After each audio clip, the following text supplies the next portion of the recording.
following is a chapter reading by the Worm Audiobook Project. Please support the original author at parahumans.wordpress.com. Thank you and enjoy.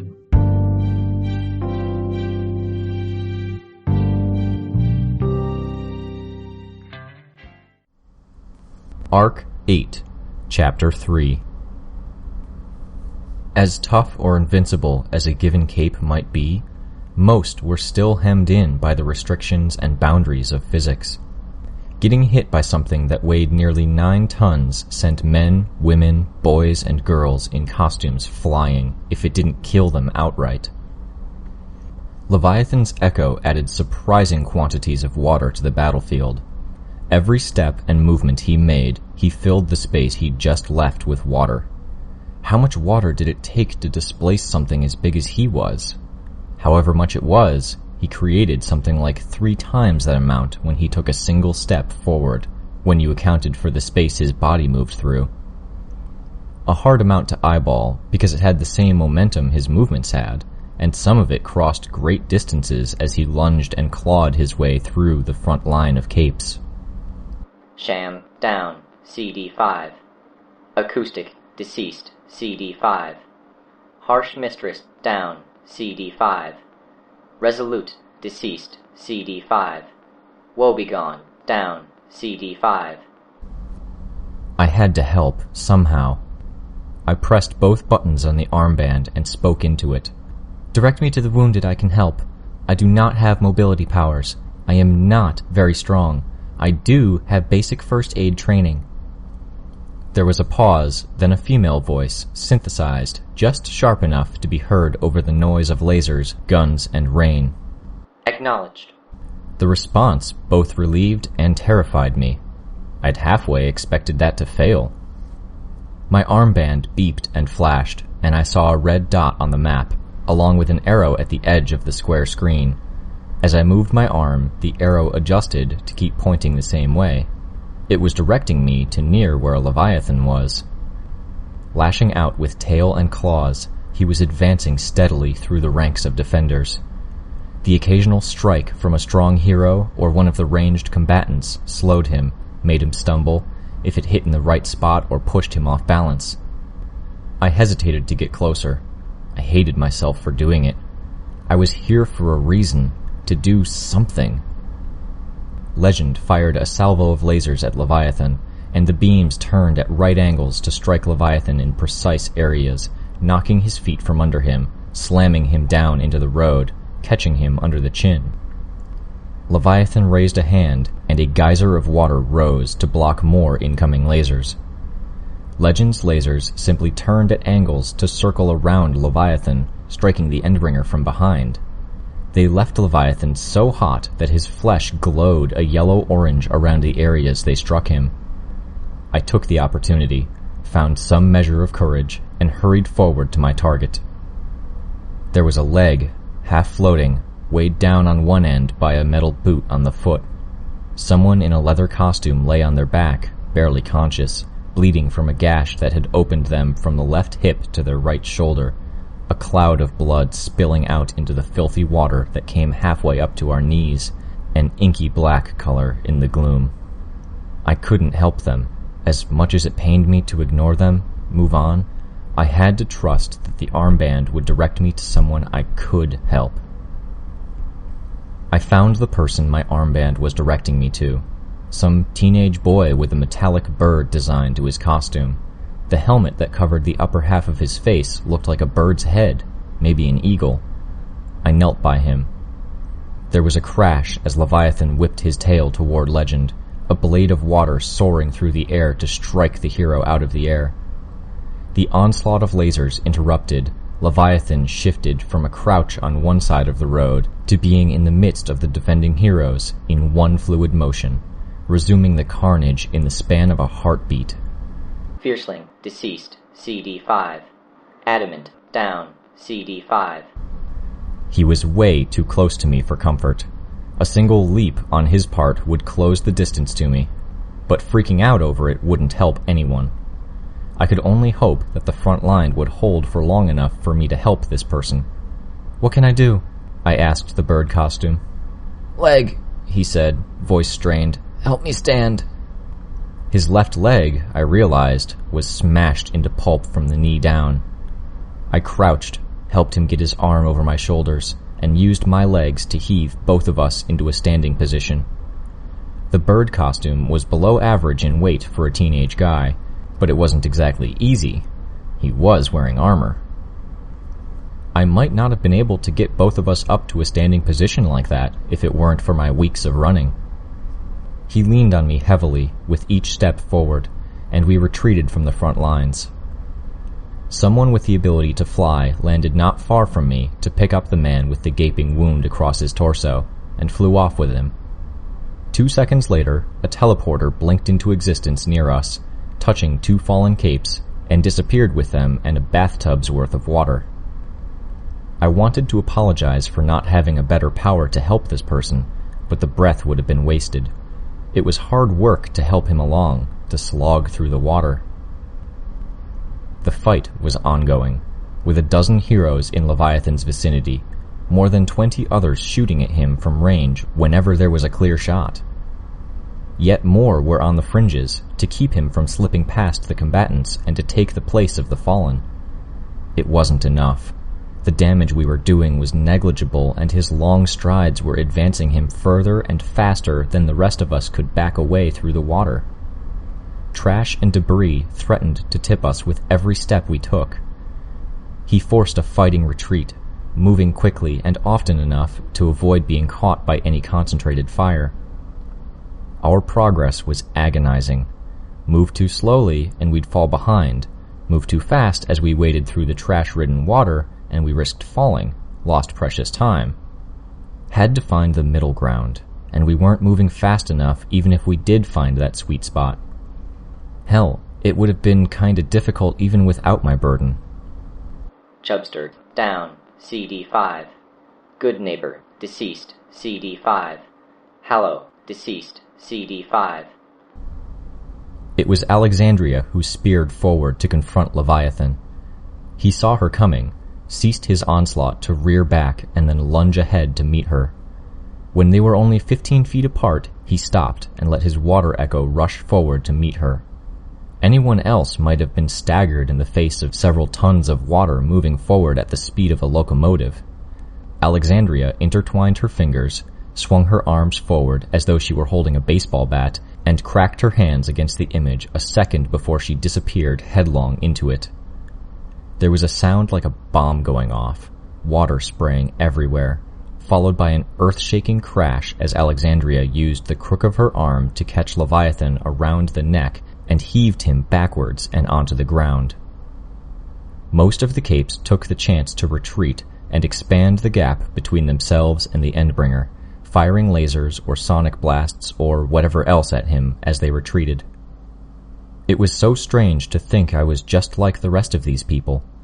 Even after all this, the last few long weeks to get used to being in costume, it felt like I was the bystander. Maybe it was that my power was ineffectual here, in the water and the rain. Maybe everyone felt that way. A flyer with fringes of ribbons down the sides of her arms, legs, and body landed next to me. "Give him to me." We transferred the bird boy to her grip, and they were gone in an instant. My armband flashed and pointed me toward the next target. A series of explosions and a massive collision marked Dragon firing a full salvo of missiles and entering close-quarters combat with Leviathan. Alexandria was gone. No, wait, she was rising from the water where Leviathan had been holding her down. Standing, staggering, falling again. Had he been drowning her? Dragon began breathing out a stream of what might have been plasma in Leviathan's face. From his increased struggles and frenetic clawing at her, I gathered he didn't like it. Still, it was doing surprisingly little damage to him. Leviathan found a point to get a solid grip on Dragon's armor and tore off a plate. His next swipe took off another, and it careened a good 20 feet before landing with a heavy splash, close enough to me that I was caught in the spray. I hurried to the next target on my armband. It was a woman with a white costume, white hair, and what was probably skull paint on her face. It was hard to tell, and not just because of the rain smudging the makeup. Nearly half of her face was torn off. Glanced by one of Leviathan's claws, maybe, or caught by the lash of water from his tail. "Hey!" I shook her gently by the shoulders. "You awake? You alert?" Maybe a stupid question. I didn't even know if she could talk with her face like that. A small wave sloshed against us. She sputtered and turned her head, didn't respond. That was a no to at least one of my questions. I suspected her condition was a combination of shock and blood loss as much as anything else. Too heavy for me to lift, and I didn't have first aid supplies. Fuck, I could have kicked myself for that. Anything I did have, EpiPens, smelling salts, were probably spoiled by the water and the septic conditions. Not that they would have helped. I looked up, looked around, spotted what I needed. Someone was manifesting green fireballs in his hands, lobbing them at Leviathan, where they exploded violently. I rose, hurried to him, keeping low so I didn't walk face first into anyone's laser blasts or gunfire. "Your fire, is it radioactive? Is it anything special, extra dangerous?" He gave me a look, lobbed another fireball. "It's fire. It combusts if I concentrate it." "Okay, great. I need your help." He nodded. I showed him the woman. "Blood loss is a problem. She needs the wound cauterized." His eyes widened. "I can't do that. Her face is half scraped off. She's not going to care about a burn. There's nothing close to a clean bandage anywhere here, and she's going to die if we don't stop the blood loss." Looking a little sick, he nodded, wreathed his hand in flame, and then pressed it against the woman's face. She pulled away, made a gurgling noise. I gripped her head and shoulder to keep her in position. "Come," I said after he pulled his hand away. "Help me move her." Greenfire, I wasn't sure on his name, and it didn't seem the time to ask, hooked one arm under her armpit. I used both hands under the other one, and we hauled her off to one side into an alley, propped her up sitting. "I'll stay here," Greenfire said. "Keep an eye on her. You go." I nodded, pressed both buttons on the armband, and spoke, "Next!" As we emerged from the alley, there was a massive explosion, 5 times what had followed when Dragon launched her missiles at Leviathan. Leviathan reeled. He had a shallow burn along one side of his neck, more on his face. One of the 4 glowing orbs of eyes were dim, but it wasn't as much damage as I might have suspected. He lashed his tail violently, as if in anger, or maybe he intended to use the echo of his tail's lashing to strike down others. I couldn't be sure. It was a contingent of lesser heroes that joined the fray now. It was as though the tougher fighters were staggering their attacks to ensure that just the right amount of force was being exerted to keep Leviathan on his heels, taking the maximum amount of damage while being prevented from taking out too many capes at once. These 3 were clearly members of the same team, flying in formations, moving in sync. 2 of them had super strength and were gripping at the damaged areas of Leviathan's flesh, tearing, pulling away as he lashed out in response, while the 3rd had a massive battle axe with what looked like a chainsaw set up on each blade, opening more wounds. The damage was superficial, only taking off slices of Leviathan's hide, but surely stripping away his hard exterior would help in the long run. The armband directed me to someone that was already getting assistance. An obese cape in armor, getting CPR from a man with a Princess Bride-style mask over the upper half of his head, a goatee, a chainmail-lined mantle, and a shotgun 3 times the normal size. He didn't know what he was doing. The fat man's chin was almost touching his collarbone. When I moved to take over, Shotgun Wesley left without a word, wiping his mouth and unslinging his gun as he ran back to the fray. I was irritated. Q down, CD5. It was my first time giving CPR for real. So much harder than it was in the class, on so many levels. I didn't know if it was the fat man's powers, his weight, his armor, or some combination of the 3, but it took incredible effort to actually fill his lungs. Just doing it made me want to gag. He'd vomited a little at some point, and though I'd wiped it away as best as I could when I was done checking his mouth for blockages, the taste lingered. The taste of salt water only accented that flavor, sort of the same way table salts did with a cooked meal. Strapping lad, down, CD5. Intrepid, down, CD5. I was aware of Narwhal stepping into the fray in my peripheral vision. She raised her hands, manifesting a dozen force fields like oversized crystal shards around her, then flicked them forward. Like guillotine blades, the force fields raced toward Leviathan, faster than the eye could follow, sunk into his flesh. Those that glanced off stopped mid-air to turn around, edges against his body, getting in the way of his legs moving. There was a horrendous crash. I looked up, pausing to catch my breath, saw the remains of a car falling apart around Leviathan. Another crash, a piece of rubble turning to dust from the speed of the impact. I couldn't see through the bodies, but I had an idea of who it was. Ballistic. A dumpster hit Leviathan in the upper body with the speed of a bullet, and he folded backward, his shoulders hitting the ground while his legs and feet were still held against the ground by a mess of razor-blade force fields. Narwhal sent another force field flying into his neck, and it cut as deep as any attack had yet. Blood spilled down from the opened wound, thick, more like ichor than anything I was used to seeing. I heaved another breath of air into the lungs of the fat man. He sputtered, coughed up a mouthful of dark water. I knew I was supposed to follow up on the CPR, but there was no way I could move or roll this guy.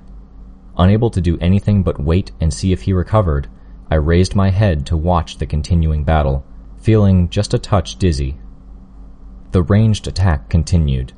Miss Militia had a bazooka as long as she was tall, and was firing a series of warheads into Leviathan. She wasn't reloading either. Between shots, the weapon crackled with energy, fresh ammunition loaded into the chamber by her power. One projectile fired off each second. There was the girl with the crossbow who had been with Shadowstalker. She had a teammate next to her, handing her the needle-like bolts from a quiver, was loading them into the large crossbow and firing them as fast as she was able. More than any other attack, the bolts were stabbing deep into Leviathan. The attacks were actually having an effect. He was on the defensive now, and he was hurting. We're winning, I thought. A flash to my left caught my eye. It was my armband. The screen was ringed by a square of yellow, a yellow triangle with a black exclamation mark pointing in Leviathan's general direction. People were shouting, screaming. Narwhal was moving force fields up in between us and Leviathan. Other force fields were going up. "To me!" someone near me shouted. I turned to look, saw Shielder from New Wave. Tidal Wave. The fat man's eyes weren't even open. He moved too slowly as I shook him. There was no helping it. I gave the fat man one backwards glance and bolted for Shielder. I mouthed an apology I didn't have the breath to utter, more for my conscience than for the man I hadn't saved. Shielder waited until the last second to erect his cerulean bubble around himself. I caught a glimpse of one cape, a step too slow, getting trapped on the outside, a half second before the wave hit. Crushed against the exterior of the solid light force field by the onrushing waters. I'd been in an earthquake before, a 3 on the Richter scale, brief.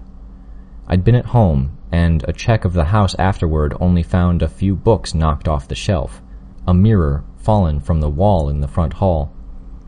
This was 100 times more intense. The water rolling over us, against the nearby buildings, making the ground shudder. For one brief moment, we were submerged, currents running past Shielder's bubble. Water in front of us, to either side, behind, and above. Outside the translucent bubble, I saw a massive dark shape zip past us. Saw Shielder fall to his knees, as though the force of the water against the bubble in Leviathan's wake was nearly more than he could bear. Heavy casualties. Please wait. A chorus of identical voices announced, coming from the armbands of those 10 or 12 of us in the bubble, telling us that we'd just taken losses so heavy that Dragon's computer system couldn't or wouldn't list them all. The water surging around us stopped abruptly. evaporated into a mist in a second. Swirling, the mist began drifting. Myrddin, working with Eidolon. They stood in the center of the road, Eidolon turning the water into mist while Myrddin gathered it. Myrddin's wooden stick was held aloft, and the mist was forming a sphere the size of a beach ball at one end. Okay, I could almost buy the wizard angle seeing that. Leviathan leaped from the roof of a nearby building, landing in the midst of one group that was still reeling from the wave, started tearing through them. The armbands remained ominously silent, even as I watched the casualties. Myrddin pointed his staff and launched that orb at Leviathan. It hit harder than anything yet, and the brute was sent flying into the interior of a nearby building. "Seal him off!" someone shouted. "Make him come back our way!" Chevalier. Force fields went up around the exterior of the building. The building itself bulged and warped as Vista exerted her power, thickened the walls, made the middle floors of the building draw together slightly, a slight hourglass shape. I saw her, wet and worn out, one hand raised, shouting something I couldn't make out at one of the out-of-town wards. The ward was speaking into his armband, relaying some message. "Depart from the rooftops. Buildings may come down imminently," my armband announced. Flying capes left the roof of the building, each carrying someone. They were still leaving as Leviathan lunged through the side of the building and the force fields that had been reinforcing the walls. He tried to retreat, was stalled by more force fields. I saw a figure on the far side, Bastion, the hero who had been in the news over his racist tirade. Bastion bellowed, "Do it!" Leviathan lunged, crashed through one barrier, making it shatter like glass, only for another to appear immediately after. He turned to head our way, was stopped by another. "Fucking do it!" Bastion called out, barely audible. The building above him bent, and the midsection, unable to support the upper floors, crumbled. The upper half of the building crashed down atop Leviathan and Bastion. Vista turned, wrapping her arms around the ward next to her, burying her face in his shoulder. "Move forward," Armsmaster called out. "He's going to want to escape to recover. We cannot let him." Leviathan had more than halved our ranks with the wave. I could see people face down in the water. Others were crumpled up, their bodies contorted, broken, still. And the damage to the city was just as bad, in a different way.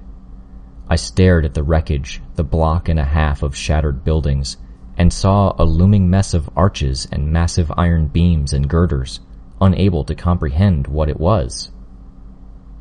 It dawned on me. The PHQ, the headquarters of our local super team, tourist attraction, torn from whatever fixtures had rooted it in place, smashed to ruins against our coastline. The armband spoke. "Losses are as follows: Debaser, Ascendant, Gallant, Zigzag, Prince of Blades, Vitiator, Humble, Halo, Whirligig, Knight, Crusader, Ugly Mug, Victor, Furrow, Barker, Elegance, Quark, Pelter, Snowflake, Ballistic, Mama Bear, Mr. Eminent, Flashbang, Biter." The names kept coming. I almost wanted to cover my ears, but not knowing for sure was worse. "Cloister, Narwhal, Vixen, The Dart, Geomancer, Oaf, Tattletale, Cloister." The recitation continued, but I was numb to them. Tattletale? I started, looked around, as if I could find her. Where had she been?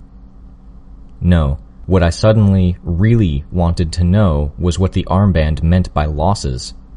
Were all those people dead? Was Tattletale dead? Why wasn't the armband directing me to help someone? Was there no point? Or were our numbers so reduced we couldn't afford to? I could hope it was the latter, but having seen some of the injuries I had, it didn't make me feel better.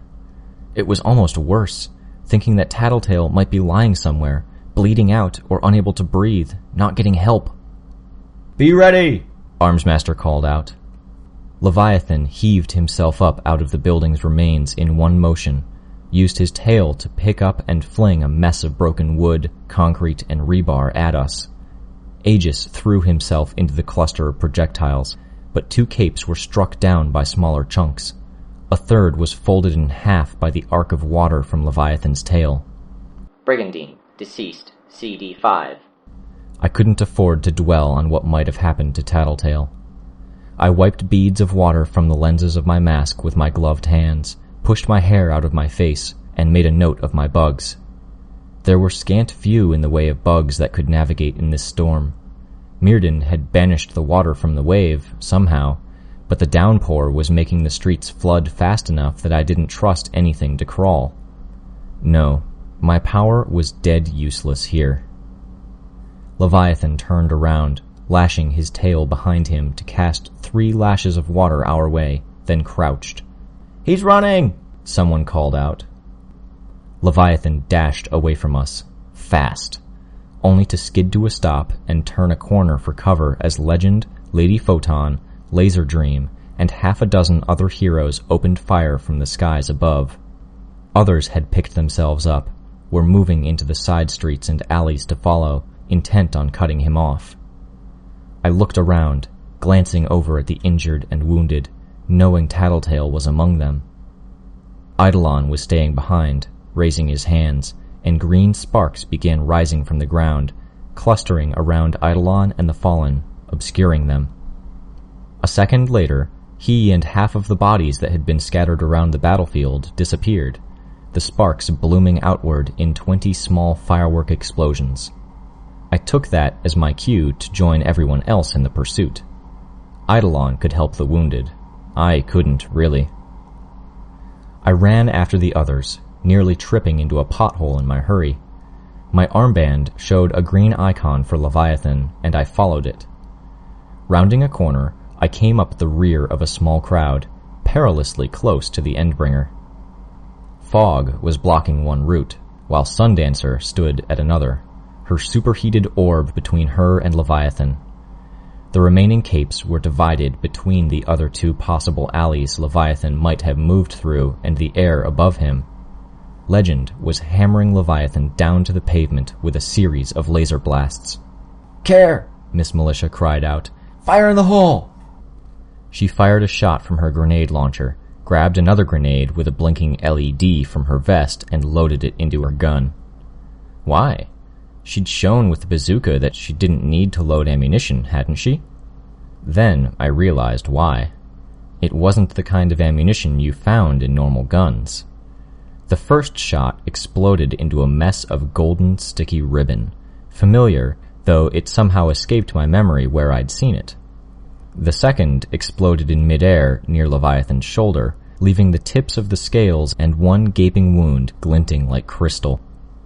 As Leviathan moved to recoil, the edges of the crystal separated from his flesh and seeped with that dark ichor. The third was a modified explosive I recognized.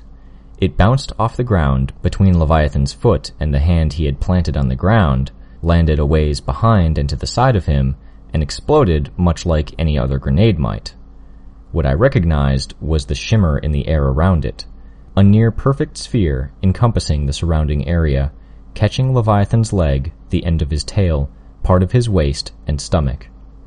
The explosion made Leviathan rear back, and the water that followed in his wake moved slower in that bubble, slowed down with each passing second. Leviathan himself wasn't as affected, and he had one foot and an upper body outside of the bubble to help him pull himself free.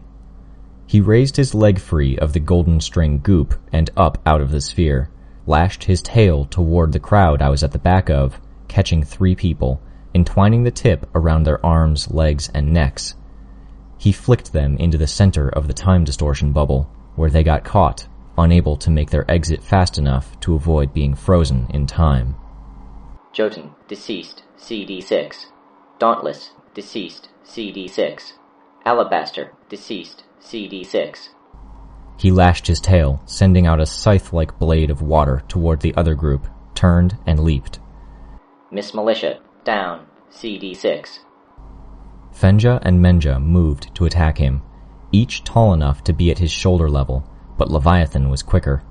He darted backward, gripped the side of a building, and turned to run up the wall. He used his tail to radically adjust the angle of his ascent, hooking it on an open window and swinging himself forward over the edge of the roof before anyone on the ground could get a bead on him. Debris fell where his tail had pulled through a section of the wall. Though he disappeared from my line of sight, I saw his afterimage continue rising. Shielder, floating in the air with the help of his sister, used a force field to stop the pair of them from being pulverized. The shield flickered out of existence a fraction of a second later. His reserves were exhausted after helping save me and others from the last wave. He wasn't strong enough to take a hit from Leviathan or his afterimage.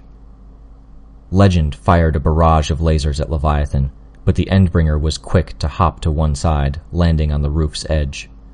He made a sudden, standing leap, a good 80 or 100 feet into the air, tail extending to reach for the airborne heroes. The whip-like tail struck Legend, and there was a firework display of light and sparks, Legend tumbling out of the sky, head over heels. In the same moment, the tail reached for Laserdream and Shielder. Legend, down, CD6. The armbands announced, just in time to coincide with Legend hitting the ground. Laserdream put her own shield up, and I could remember how Photon Mom, Laserdream, and Shielder all had the same basic powers. The difference between them was that while Photon Mom's powers were well-rounded, Shielder had a far, far better force field, almost no flight ability, and weak laser blasts. Laserdream was the opposite. Her lasers and flight were good enough, but her force field, not so much.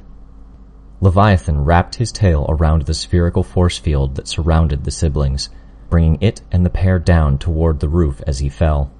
When they were halfway down, the constriction of the tail broke through the force field, snaked around Shielder's body and Laserdream's arm.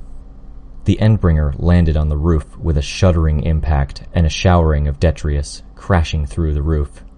He bounded up to the edge of the roof, lunged off it. I could see it like it was slow motion. Laserdream's hand glowed and she fired, using the concussive force of her laser to get her trapped hand free, flew up and back out of the way as Leviathan continued to fall.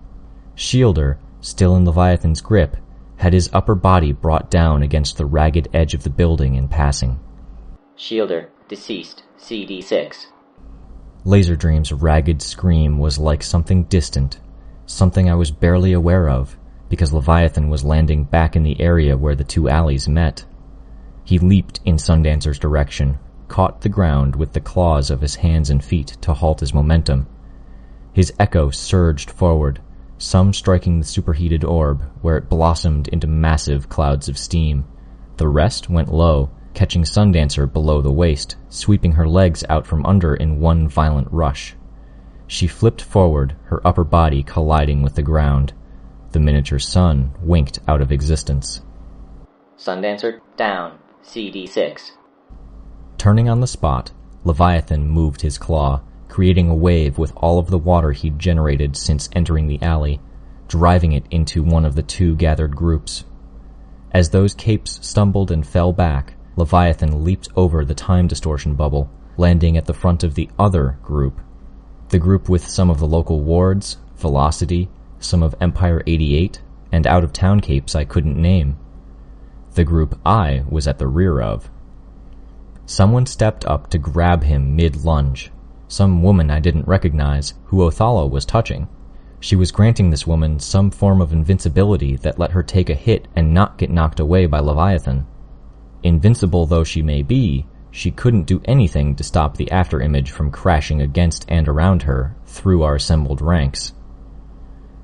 I was shoved back, not by the water itself, but the tide of bodies that were struck, crushed, and thrown by the afterimage. As I was pushed backward, hard, I was spun by an impact at my shoulder. My arm slammed against a windowsill, and it exploded with a sharp, jarring pain. I landed on my back, saw someone else get sent head over heels over the crowd, colliding against the wall with an audible cracking sound, landing limp as a rag doll a matter of feet from me. He had a trumpet and a flag on his chest. Escuchion, deceased, CD6.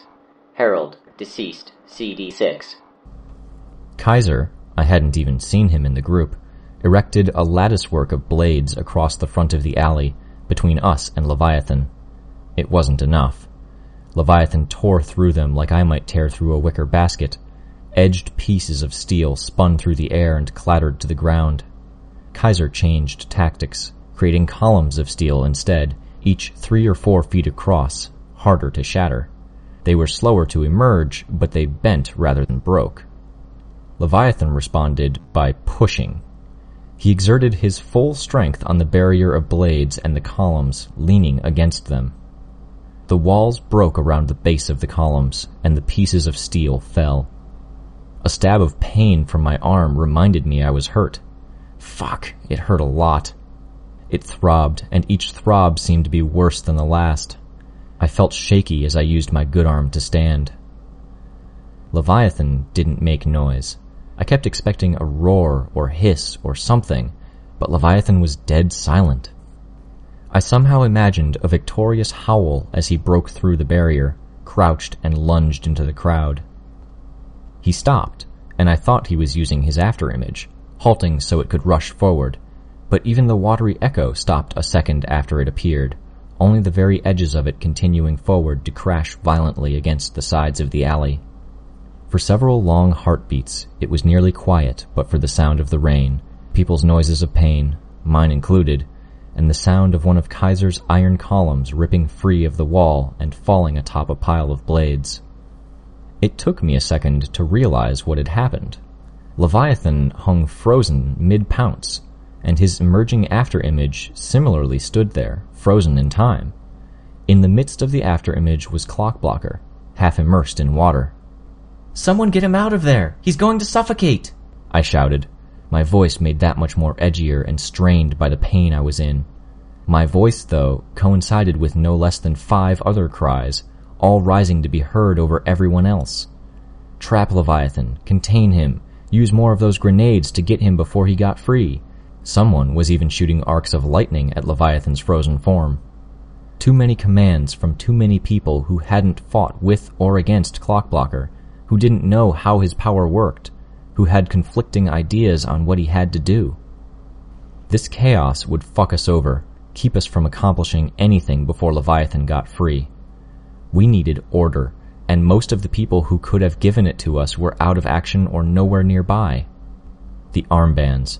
Armsmaster had said it prioritized orders based on need. My left arm hung by my side, and I couldn't even bring myself to raise it.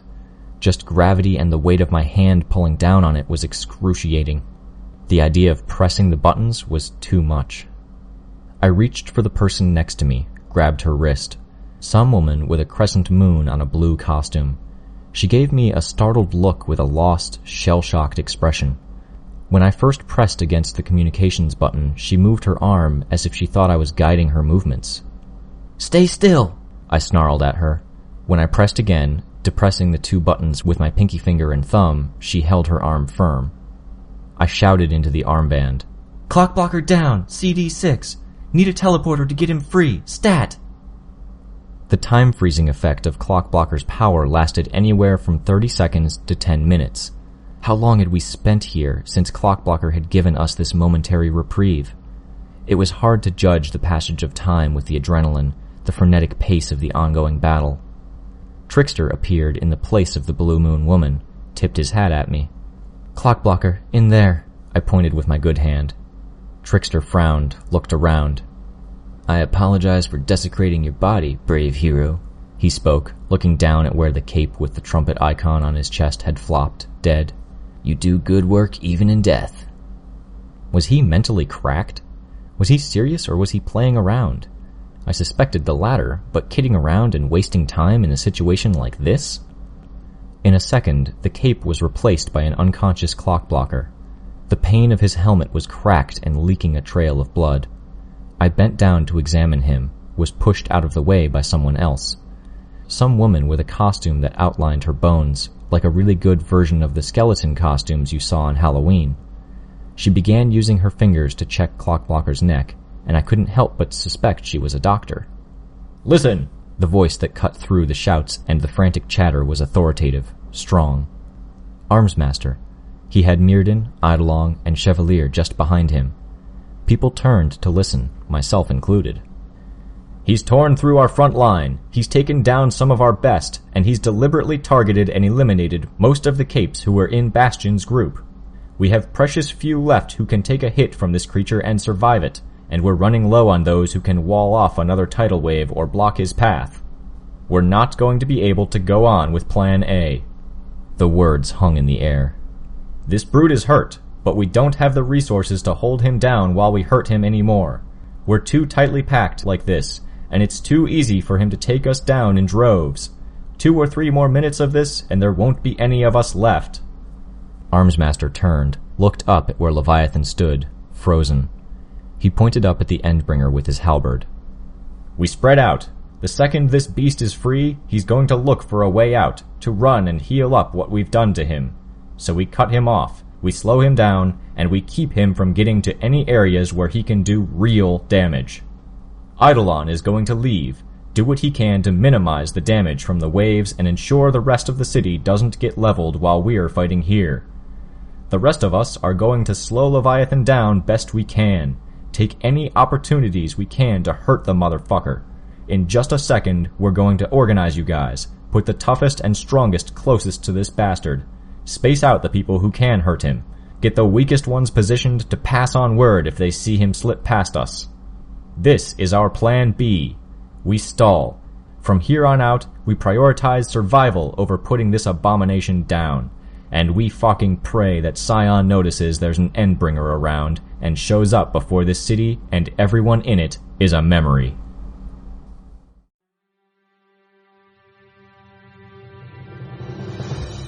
Hi, this is Rein. You just finished listening to a chapter from Arc 8, Extermination, from the web serial Worm by J.C. McCrae. This production is brought to you by the Worm Audiobook Project. If you would like to know more about us or to volunteer your own services, please check us out at audioworm.rein-online.org. You can download or listen to every chapter directly from our site, or you can find us on iTunes or any podcast app under Worm Audiobook. Thank you for listening.